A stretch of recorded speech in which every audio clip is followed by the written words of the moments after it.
ಆತ್ಮೀಯ ನನ್ನ ನಲ್ಮೆ ವಿದ್ಯಾರ್ಥಿಗಳೇ, ನಾವಿನ್ನು ಹೊಸದೊಂದು ಪಾಠವನ್ನು ಕಲಿಯೋಣ. 8ನೇ ತರಗತಿ ಸನಾತನ ಧರ್ಮ. ಈ ಪಾಠದಲ್ಲಿ ಕಲಿಕಾಂಶಗಳು ಏನು ಅಂತ ನೋಡೋದಾದರೆ, ಸನಾತನ ಧರ್ಮದ ಅರ್ಥ ವ್ಯಾಪ್ತಿ ತಿಳಿಯೋದು, ಭಾರತೀಯ ಸಾಂಸ್ಕೃತಿಕ ಹಿರಿಮೆಯನ್ನು ತಿಳಿಯುವುದು, ವೈವಿಧ್ಯತೆಯಲ್ಲಿ ಏಕತೆಯನ್ನು ಬೆಳೆಸುವುದು ಈ ಸನಾತನ ಧರ್ಮದ ಪಾಠದ ಅಂಶ. ಸರ್ವೇ ಭವಂತು ಸುಖಿನಃ, ಸರ್ವೇ ಸನತ್ತು ನಿರಾಮಯಾಃ, ಸರ್ವೇ ಭದ್ರಾಣಿ ಪಶ್ಯಂತು ಮಾ ಕಶ್ಚಿತ್ ದುಃಖಭಾಗ್ ಭವೇತ್. ಓಂ ಶಾಂತಿ ಶಾಂತಿ ಶಾಂತಿ. ನಿಮಗೆ ಆಶ್ಚರ್ಯ ಆಗ್ಬೋದು, ನಮ್ಮಷ್ಟೇನೋ ಇಲ್ಲಿ ಹೇಳ್ತಾ ಇದ್ದಾರೆ ಅಂತ.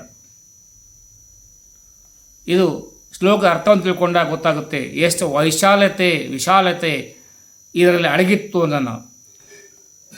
ಎಲ್ಲರೂ ಸುಖಿಗಳಾಗಿರಲಿ, ಸರ್ವೇ ಭವಂತು ಸುಖಿನಃ, ಎಲ್ಲರೂ ಸುಖಿಗಳಾಗಿರಲಿ, ಎಲ್ಲರೂ ರೋಗಾದಿ ಚಿಂತೆಗಳಿಂದ ಮುಕ್ತರಾಗಿರಲಿ, ಸರ್ವೇ ಸನಂತು ನಿರಾಮಯಾಃ, ಎಲ್ಲರೂ ಶುಭವನ್ನೇ ಕಾಣುವಂತಾಗಲಿ, ಸರ್ವೇ ಭದ್ರಾಣಿ ಪಶ್ಯಂತು, ಯಾರೂ ದುಃಖಿತರಾಗದೇ ಇರಲಿ, ಜಗತ್ತಿನ ಸರ್ವ ಜೀವರಾಶಿಗಳಿಗೂ ಎಂದೆಂದು ಸದಾ ಸುಖ ಶಾಂತಿ ನೆಮ್ಮದಿಗಳೇ ಇರಲಿ, ಮಾ ಕಶ್ಚಿತ್ ದುಃಖ ಭಾಗ್ ಭವೇತ್. ಓಂ ಶಾಂತಿ ಶಾಂತಿ ಶಾಂತಿ.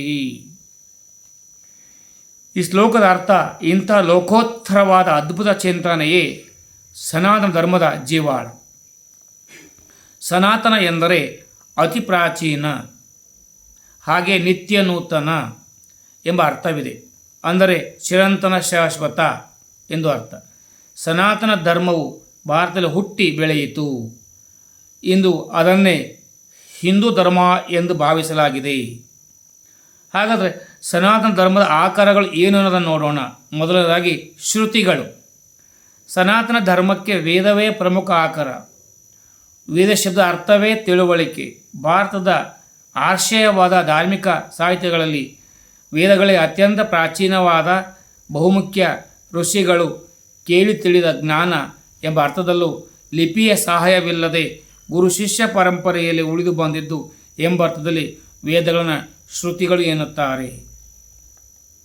ಲಿಪಿಯ ಸಹಾಯವಿಲ್ಲದೆ ಗುರು ಶಿಷ್ಯ ಪರಂಪರೆಯಲ್ಲಿ ಉಳಿದು ಬಂದಂಥ ಶ್ಲೋಕಗಳಿಗೆ ನಾವು ಶ್ರುತಿಗಳು ಎಂದು ಕರೆಯುತ್ತೇವೆ. ಪ್ರಾಚೀನ ಕಾಲದಲ್ಲಿ ಲಭ್ಯವಿದ್ದ ಅಪಾರವಾದ ವೇದರಾಶಿಯನ್ನು ಮಾನವನ ಆಯಸ್ಸಿನ ಮಿತಿಯಲ್ಲಿ ಪೂರ್ಣವಾಗಿ ಅಧ್ಯಯನ ಮಾಡಲು ಮತ್ತು ಶಿಷ್ಯರಿಗೆ ಕಲಿಸಲು ಸಾಧ್ಯವಿರಲಿಲ್ಲ.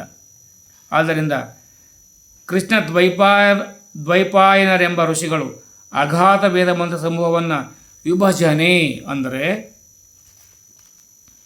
ವ್ಯಾಸ ಮಾಡಿ ವೇದ ವ್ಯಾಸರೆನಿಸಿಕೊಂಡರು. ಈಗ ಲಭ್ಯವಿರುವ 4 ವೇದಗಳೆಂದರೆ ಋಗ್ವೇದ, ಯಜುರ್ವೇದ, ಸಾಮವೇದ, ಅಥರ್ವಣ ವೇದ. ಪ್ರತಿಯೊಂದು ವೇದಕ್ಕೂ 4 ಸ್ಕಂದಗಳು ಅರ್ಥಾತ್ ವಿಭಾಗಗಳು ಇವೆ. ಮುಂದೆ ನಂಬುವುದನ್ನು ಕಾಣ್ತೇವೆ. 1ನೇ ಸ್ಕಂದ ಅಂದರೆ ಸಂಹಿತೆ, ಬ್ರಾಹ್ಮಣ, ಅರಣ್ಯಕ, ಉಪನಿಷತ್ತು. ಈಗ ಸಂಹಿತೆ ನೋಡೋಣ. ಪ್ರಕೃತಿ ಶಕ್ತಿಗಳಿಗೆ ಮೂರ್ತ ರೂಪ ನೀಡಿ ಅವುಗಳನ್ನು ಸ್ತುತಿಸುವ ಭಿನ್ನ ಭಿನ್ನ ಛಂದಸ್ಸುಗಳಲ್ಲಿರುವ ಮಂತ್ರಗಳು. ಇವು ವಿವಿಧ ದೇವತೆಗಳ ಸ್ತೋತ್ರಗಳನ್ನು ಒಳಗೊಂಡಿವೆ. ಬ್ರಾಹ್ಮಣ ಯಜ್ಞ ಆಚರಣೆಯ ವಿಧಿವಿಧಾನಗಳನ್ನು ತಿಳಿಸುವ ಭೇದವಾಗ ಬಹುತೇಕವಾಗಿ ಗದ್ಯದಲ್ಲಿವೆ. ಅರಣ್ಯಕ ಸ್ತೋತ್ರಗಳು ಮತ್ತು ಯಜ್ಞಗಳ ಅಂತರಾರ್ಥಗಳನ್ನು ವಿಶದಪಡಿಸುವ ಭಾಗ. ಉಪನಿಷತ್ತು ವಿಶ್ವಸೃಷ್ಟಿ, ಸೃಷ್ಟಿಕರ್ತ, ಮನುಷ್ಯನ ಇರುವಿಕೆಯ ಕುರಿತ ತಾತ್ವಿಕ ಜಿಜ್ಞಾಸೆ. ಬಹುತೇಕವಾಗಿ ಇವು ಗುರು ಶಿಷ್ಯ ಸಂವಾದ ರೂಪದಲ್ಲಿವೆ. ವೇದ ಸ್ಕಂದಗಳಲ್ಲಿ ಉಪನಿಷತ್ತುಗಳು ವಿಶೇಷ ಮಹತ್ವವನ್ನು ಪಡೆದಿವೆ. ಸಂಹಿತೆ, ಬ್ರಾಹ್ಮಣ, ಅರಣ್ಯಕಗಳು ಪ್ರಧಾನವಾಗಿ ಕರ್ಮದ ವಿವೇಚನೆಯಲ್ಲಿ ತೊಡಗಿದರೆ ಉಪನಿಷತ್ತುಗಳು ಜ್ಞಾನದ ವಿವೇಚನೆಯಲ್ಲಿ ತೊಡಗುತ್ತವೆ. ಮನುಷ್ಯನ ಅಜ್ಞಾನವನ್ನು ಕಳೆಯಲು ಸಮರ್ಥವಾದ ಅಲೌಕಿಕ ಸತ್ಯದ ಜ್ಞಾನವನ್ನು ಪ್ರತಿಪಾದಿಸುತ್ತವೆ. ಬೃಹದಾರಣ್ಯಕ ಉಪನಿಷತ್ತಿನ ಈ ಶ್ಲೋಕವನ್ನು ಉದಾಹರಣೆಗಾಗಿ ಗಮನಿಸಬಹುದು. ಓಂ ಅಸತೋಮ ಸದ್ಗಮಯ, ತಮಸೋಮ ಜ್ಯೋತಿರ್ಗಮಯ, ಮೃತ್ಯೋರ್ಮ ಅಮೃತಂ ಗಮಯ. ಓಂ ಶಾಂತಿ ಶಾಂತಿ ಶಾಂತಿ.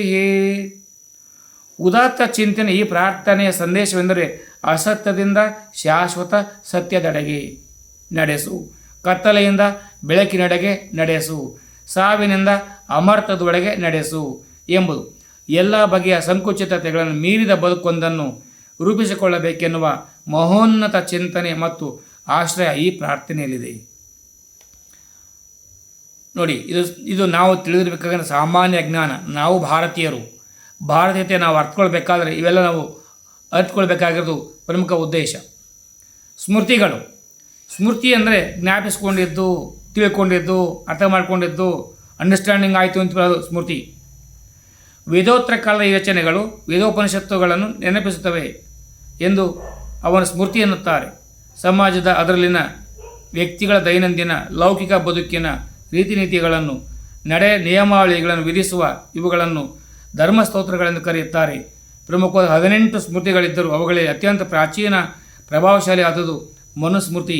ಇದು ಸುಮಾರು 2000 ವರ್ಷಗಳ ಕಾಲ ಸನಾತನ ಧರ್ಮದ ನಿಯಾಮಕ ಗ್ರಂಥವೆಂದು ಮನ್ನಣೆ ಪಡೆದಿದೆಯಾದರೂ ಅದು ಮಂಡಿಸುವ ಶ್ರೇಣೀಕೃತ ಲೋಕದೃಷ್ಟಿಯನ್ನು ಇಂದು ಯಾರೂ ಒಪ್ಪಿಕೊಳ್ಳುವುದಿಲ್ಲ.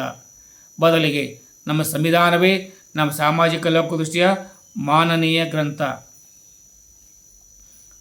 ಸಾಂಪ್ರದಾಯಿಕವಾಗಿ ಧರ್ಮಸೂತ್ರಗಳೊಂದಿಗೆ ವೇದಾಂಗ, ಪುರಾಣ, ಇತಿಹಾಸ, ದರ್ಶನಗಳನ್ನು ಸ್ಮೃತಿಯಲ್ಲಿ ಸೇರಿಸುವ ವಾಡಿಕೆ ಇದೆ. ಈಗ ವೇದಾಂಗ. ವೇದಗಳ ಉಚ್ಚಾರ ಮತ್ತು ಪ್ರಯೋಗಕ್ಕಾಗಿ ರೂಪಿತವಾದ ಸಹಾಯಕ ವಿದ್ಯೆಗಳು ವೇದಾಂಗಗಳು. ವೇದ ಶಿಕ್ಷೆ, ಕಲ್ಪ, ನಿರುಕ್ತ, ಜ್ಯೋತಿಷ್ಯ, ವ್ಯಾಕರಣ, ಛಂದಸ್ಸು ಇವು ವೇದಾಂಗಗಳು. ಎಲ್ಲ ವೇದಾಂಗಗಳಿಗೂ ಆಚಾರ್ಯ ಪರಂಪರೆಯ ಇತಿಹಾಸಗಳು ಇವೆ. ಇತಿಹಾಸ ಮತ್ತು ಪುರಾಣ. ರಾಮಾಯಣ, ಮಹಾಭಾರತ ಭಾರತದ ಶ್ರೇಷ್ಠ ಮಹಾಕಾವ್ಯಗಳು. ಇವುಗಳಲ್ಲಿ ಅಡಕವಾಗಿರುವ ಅಸಂಖ್ಯಾತ ಸಂವಾದಗಳು, ಉಪಕಥೆಗಳಲ್ಲಿ ನೈತಿಕ ಹಾಗೂ ಧಾರ್ಮಿಕ ಪ್ರಶ್ನೆಗಳು ಚರ್ಚೆಗಳು ಬರ್ತವೆ. ಈ ಕಾವ್ಯಗಳು ಇಂದಿಗೂ ಮೌಲ್ಯಗಳ ಮಾರ್ಗದರ್ಶಿಯಾಗಿವೆ. ಭಾರತದ ದೇಶ ಭಾಷೆಗಳಲ್ಲಿ ರಾಮಾಯಣ ಮಹಾಭಾರತಗಳನ್ನು ಹಲವು ಬಗೆಗಳಲ್ಲಿ ನಿರೂಪಿಸಲಾಗಿದೆ. 18 ಪುರಾಣಗಳು, ಅಷ್ಟೇ ಸಂಖ್ಯೆ ಉಪಪುರಾಣಗಳು ದೇವತೆಗಳ ಕಥೆ, ಅರಸರ ವಂಶಾವಳಿ, ಪೂಜೆ, ಆಚರಣೆ, ಆರಾಧನೆಯ ಮಾರ್ಗಸೂಚಿಗಳನ್ನು ಒಳಗೊಂಡಿದೆ. ದರ್ಶನಗಳು ಭಾರತೀಯ ತತ್ವಶಾಸ್ತ್ರದ ಆಧಾರ ಸ್ತಂಭಗಳೆನಿಸಿವೆ. ಪ್ರಮುಖ ದರ್ಶನಗಳು 6: ನ್ಯಾಯ, ವೈಶೇಷಿಕ, ಯೋಗ, ಸಾಂಖ್ಯ, ಪೂರ್ವ ಮೀಮಾಂಸಾ, ಉತ್ತರ ಮೀಮಾಂಸಾ. ಇವು ಆಸ್ತಿಕ ಮತ್ತು ನಾಸ್ತಿಕ ಎಂಬೆರಡು ಗುಂಪು ನಡು ಮಾಡುವ ಕ್ರಮವಿದೆ. ವೇದಗಳನ್ನು ಪ್ರಮಾಣವೆಂದು ಒಪ್ಪದಿದ್ದರೂ ಅದು ನಾಸ್ತಿಕ. ಜೈನ, ಬೌದ್ಧ, ಚಾರ್ವಾಕ ಇವು ಅವೈದಿಕ ನಾಸ್ತಿಕ ದರ್ಶನಗಳು. ಉಳಿದವು ವೇದಗಳನ್ನು ಪ್ರಮಾಣವೆಂದು ಒಪ್ಪುವ ಆಸ್ತಿಕ ದರ್ಶನಗಳು. ವಿಗ್ರಹಾರಾಧನೆ. ವೇದಗಳಲ್ಲಿ ಬ್ರಹ್ಮವನ್ನು ಸಗುಣ, ನಿರ್ಗುಣ ಎಂದು ಇಬ್ಬಗೆಯಾಗಿ ಗಣಿಸಿದೆ. ನಾಮ, ರೂಪ ಇವುಗಳನ್ನು ಹೊಂದಿರುವುದು ಸಗುಣ. ನಾಮ ಅಂದರೆ ಹೆಸರು, ರೂಪ ಅಂದರೆ ಆಕೃತಿ. ಅದನ್ನು ಮೀರಿದ್ದು ನಿರ್ಗುಣ. ಹೆಸರು, ಆಕೃತಿಗಳು ಹೊತ್ತ ದೇವತೆಗಳ ಆರಾಧನೆ ವೇದಗಳಲ್ಲಿಯೇ ಕಂಡುಬರುತ್ತವೆ.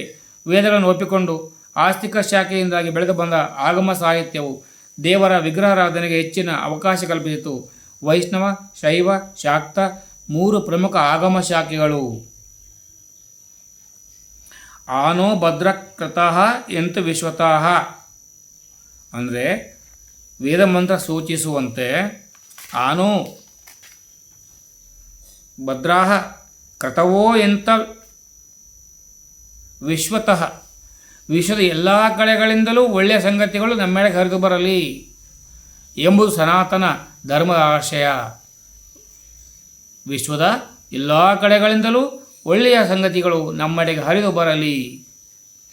ಸ್ವಾಮಿ ವಿವೇಕಾನಂದರು ಚಿಕಾಗೋದ ಸರ್ವಧರ್ಮ ಸಮ್ಮೇಳನದಲ್ಲಿ ಕೊನೆಯ ದಿನ ನೀಡಿದ ಉಪನ್ಯಾಸದಲ್ಲಿ 27/9/93 ಅವರು ಭೇಟಿಯಾಗಿದ್ದು ಅವರು ಹೇಳ್ತಿದ್ದಾರೆ, ಸಂಘರ್ಷವಲ್ಲ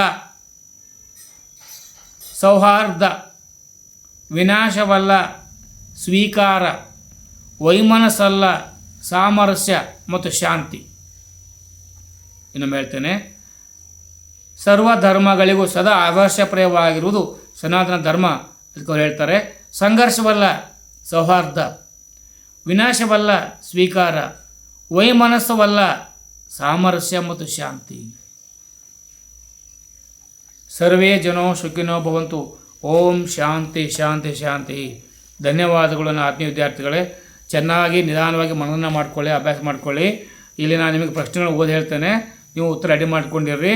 ಮುಂದಿನ ಕ್ಲಾಸಲ್ಲಿ ನಿಮಗೆ ಉತ್ತರವನ್ನು ಅರ್ಥವಾಗಿ ಹೇಳಿ ಬರ್ಸ್ಕೊಡ್ತೇನೆ. ವೇದ ಶಬ್ದದ ಅರ್ಥ ಡ್ಯಾಶ್ ಅಂತ ಕೇಳಿದ್ದಾರೆ. ವೇದ ಶಬ್ದದ ಅರ್ಥ ಅಂದರೆ ವೇದ ಅಂದರೆ ತಿಳುವಳಿಕೆ. ಉಪನಿಷತ್ತು ಬಹುತೇಕವಾಗಿ ಡ್ಯಾಶ್ ರೂಪದಲ್ಲಿದೆ. ವೇದಗಳ ಉಚ್ಚಾರ ಉಪಯೋಗಕ್ಕಾಗಿ ರೂಪಿತವಾದ ಸಹಾಯಕ ವಿದ್ಯೆಗಳು ಡ್ಯಾಶ್. ಭಾರತ ಶ್ರೇಷ್ಠ ಮಹಾಕಾವ್ಯಗಳು ರಾಮಾಯಣ ಮತ್ತು ಮಹಾಭಾರತ. ಭಾರತೀಯ ತತ್ವಶಾಸ್ತ್ರ ಆಧಾರ ಸ್ತಂಭಗಳು ಡ್ಯಾಶ್. ಪ್ರಮುಖ ವೇದಗಳು ಯಾವುವು? 4 ವೇದಗಳಿದ್ದಾವೆ: ಋಗ್ವೇದ, ಯಜುರ್ವೇದ, ಸಾಮವೇದ, ಅಥರ್ವಣ ವೇದ. ವೇದಗಳು 4 ಸ್ಕಂದಗಳನ್ನು ವಿವರಿಸಿ. 4 ಸ್ಕಂದಗಳು ಅಂದರೆ 4 ಭಾಗಗಳು ನಾನು ನಿಮಗೆ ಹೇಳಿದ್ದೇನೆ. ಪ್ರಮುಖ ದರ್ಶನಗಳು ಯಾವುವು? ಪ್ರಮುಖವಾಗಿ ಎಷ್ಟು ಆಗಮ ಶಾಖೆಗಳಿವೆ? ಅವು ಯಾವುವು? ಸನಾತನ ಧರ್ಮದ ಸಂದೇಶಗಳೇನು? ಮುಂದಿನ ಕ್ಲಾಸ್ಗಳಲ್ಲಿ ನೋಡೋಣ. ಚೆನ್ನಾಗಿ ಅಭ್ಯಾಸ ಮಾಡ್ಕೊಳ್ಳಿ. ಜೈ ಹಿಂದ್, ಜೈ ಭಾರತ್ ಮಾತೆ, ಜೈ ಕರ್ನಾಟಕ.